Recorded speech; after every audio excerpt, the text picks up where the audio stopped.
On entend parler de paix sociale absolument partout en politique, n'est-ce pas? Mais et si toute cette idée, qu'on nous vend comme un idéal, n'était en fait qu'un mythe? C'est la question un peu provocatrice que pose la source qu'en décortique aujourd'hui. Et franchement, sa thèse est, disons, pour le moins, détonnante. Alors, allons voir ça ensemble? Avant de plonger dans le dur, mettons-nous d'accord sur ce dont on parle. Qu'est-ce que ça veut dire exactement la paix sociale? Parce que vous allez voir, la réponse à cette question, c'est la clé pour comprendre pourquoi certains pensent que ce n'est pas du tout la solution, mais carrément le problème. En général, la définition qu'on a en tête, c'est celle d'une société calme, harmonieuse. Pas de grève, pas de grosses manifs, pas de conflits. Bref, l'image d'Épinal, la carte postale parfaite quoi. C'est de là qu'on part pour notre analyse. Et de cette idée de calme, on arrive très vite à une expression qu'on entend en boucle, acheter la paix sociale. Et c'est précisément cette idée, l'idée qu'on pourrait acheter la paix, comme si elle était artificielle, que la perspective qu'on explore aujourd'hui va attaquer de front. Bon, alors comment est-ce qu'on nous présente cette fameuse paix sociale habituellement? Eh bien, la source qu'on analyse commence par décortiquer ce qu'elle appelle le mythe de l'intervention de l'État. C'est en quelque sorte la version officielle, et c'est celle qu'on va examiner de plus près. Cette vision classique part d'un postulat de base. La société, c'est une arène, un lieu de rapport de force. Une idée, nous dit la source, très inspirée de la pensée marxiste et de la lutte des classes. Elle suppose qu'il y a un conflit presque permanent, insoluble, entre les employeurs et les employés. Un conflit tellement profond qu'une simple négociation ne pourrait jamais le résoudre. Et donc, face à ce conflit jugé impossible à régler, qui arrive en sauveur? L'État, bien sûr. La source décrit son rôle avec pas mal d'ironie, en parlant d'intervention magique et merveilleuse. Dans cette histoire, l'État, c'est l'arbitre suprême, le seul qui peut siffler la fin de la récré et imposer la paix. Ok, le décor est planté. Maintenant, accrochez-vous. On va voir comment la source fait littéralement voler en éclats ce mythe. C'est là qu'on entre dans le cœur du réacteur. La contre-argumentation qui prend le contre-pied total de la vision dominante.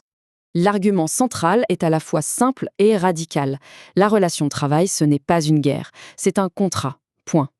Selon cette thèse, on est bien loin d'une relation d'exploitation inévitable. Non, on parle d'un accord où chaque personne est libre, libre d'accepter, de refuser ou de négocier les conditions.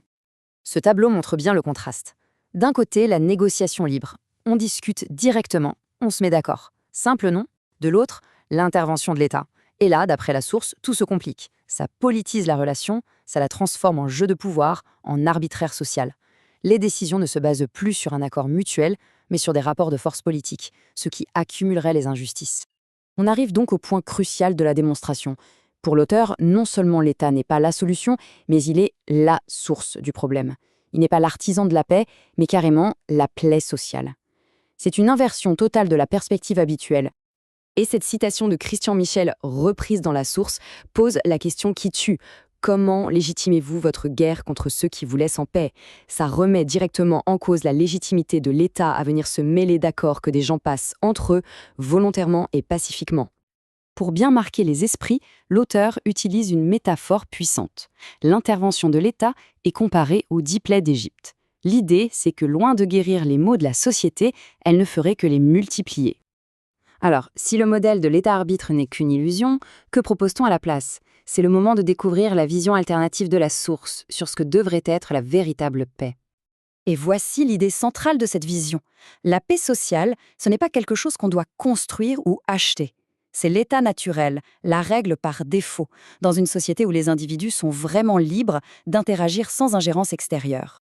Le chemin vers cette paix est présenté un peu comme un processus de soustraction, pas d'addition. Première étape, on retire l'état de l'équation dans les relations privées. Deuxième étape, on laisse la liberté et la discussion directe faire leur travail. Et la conséquence, l'étape 3, ce n'est pas une paix qu'on a fabriquée, mais une paix qui émerge d'elle-même, tout simplement parce qu'on a arrêté de créer des conflits artificiellement. Pour conclure cette exploration, la source nous laisse sur une dernière idée, une question qui cherche à nous bousculer dans nos certitudes les plus profondes. Elle s'appuie sur cette citation d'Aldous Huxley pour nous interpeller. Tous les hommes désirent la paix, mais il y en a peu qui désirent les choses qui conduisent à la paix. Ça met le doigt sur une contradiction essentielle.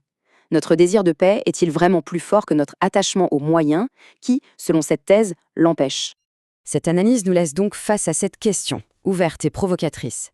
Si on accepte, ne serait-ce qu'un instant, l'idée que l'État n'est pas la solution, alors sur quoi repose vraiment la paix? C'est le défi intellectuel que nous lance cette source, une invitation à repenser nos propres convictions sur le rôle de l'État et la nature de la société.